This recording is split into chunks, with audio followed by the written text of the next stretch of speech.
Historia inspirada en la sabiduría de la Cábala. Las tablas rotas. El precio espiritual de nuestras acciones. En la cima del monte Sinaí, donde el cielo y la tierra parecían tocarse, Moisés recibió de manos divinas las tablas de la ley, un tesoro espiritual inscrito en piedra, pero forjado con la luz misma de la creación. No eran simples símbolos tallados, sino un lenguaje celestial, un código de sabiduría infinita solo accesible para un pueblo que había alcanzado un nivel de conciencia sublime. Antes de este momento controversial, Israel estaba en la cúspide de su existencia espiritual. Habían sido purificados del veneno de la serpiente antigua, aquella influencia que desde el Edén había contaminado la humanidad con el egoísmo y la corrupción. En Sinaí, aquella impureza fue eliminada. El pueblo entero estaba en un estado de pureza primordial, reconectado con el árbol de la vida, del cual el hombre había sido separado desde la caída de Adán. La revelación en el Sinaí no fue una simple transmisión de palabras. Cada israelita experimentó visiones proféticas, contemplando verdades ocultas que incluso los más grandes profetas apenas pudieron rozar. Ezequiel vio los cielos abiertos en su visión del carro divino, pero el pueblo de Israel en Sinaí vio más, sintió más, comprendió más. Sus almas danzaban con la luz de la creación. Recibieron una Torá escrita en un código sagrado, no con palabras, sino con la esencia misma de la realidad.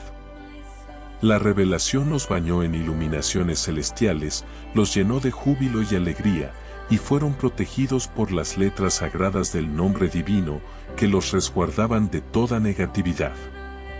Por un instante, el mundo estuvo en el umbral de la redención final. Pero la eternidad puede desvanecerse en un solo instante. Mientras Moisés permanecía en la cima, abrazado por la presencia de lo infinito, abajo el pueblo se agitaba. Sin su líder, sin la claridad de la revelación frente a sus ojos, sus corazones titubearon. El miedo se filtró en sus almas. La espera se tornó desesperación. Y en un acto de profunda contradicción, crearon un ídolo, el becerro de oro. No fue solo un error. Fue una traición espiritual. Cuando Moisés descendió con las tablas de la ley en sus manos, la luz que lo envolvía pareció apagarse. Frente a sus ojos, la escena era desgarradora. El pueblo, aquel mismo pueblo que había estado a punto de redimirse para siempre, ahora danzaba alrededor de un ídolo, abandonando la grandeza que se les había concedido. Moisés lo entendió en un instante, todo se había derrumbado.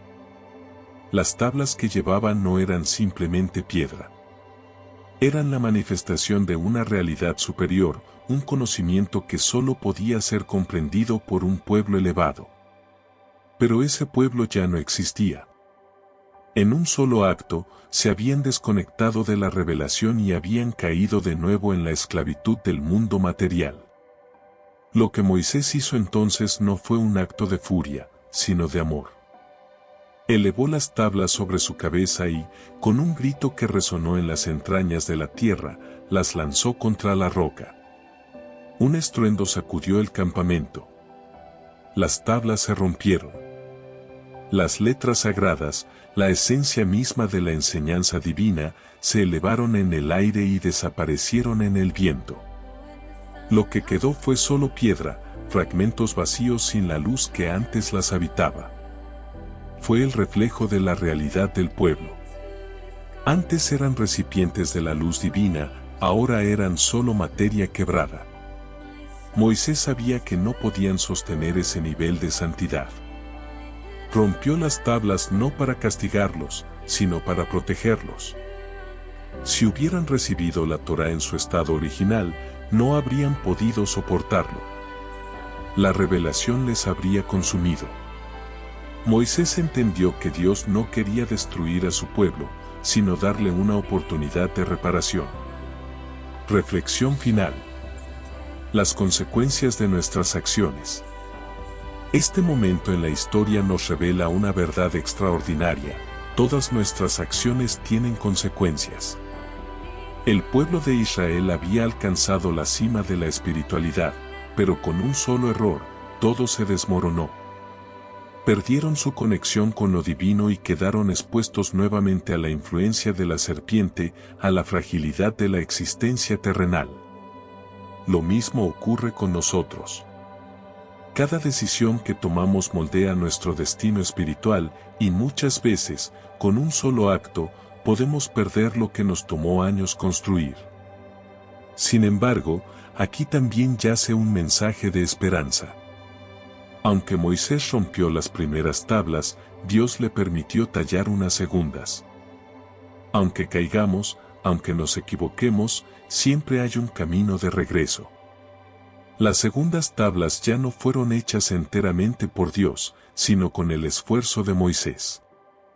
Esto nos enseña que la espiritualidad más elevada no es la que nos es dada, sino la que construimos con nuestro propio trabajo. Podemos romper, pero también podemos reparar. Hoy, cada uno de nosotros sigue enfrentando su propio Sinaí. Cada día nos encontramos ante decisiones que pueden elevarnos o hacernos caer.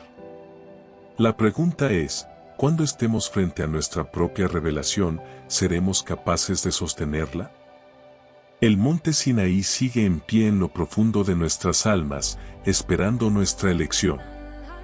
Que cada una de nuestras decisiones sea digna de las tablas que aún llevamos en nuestro interior.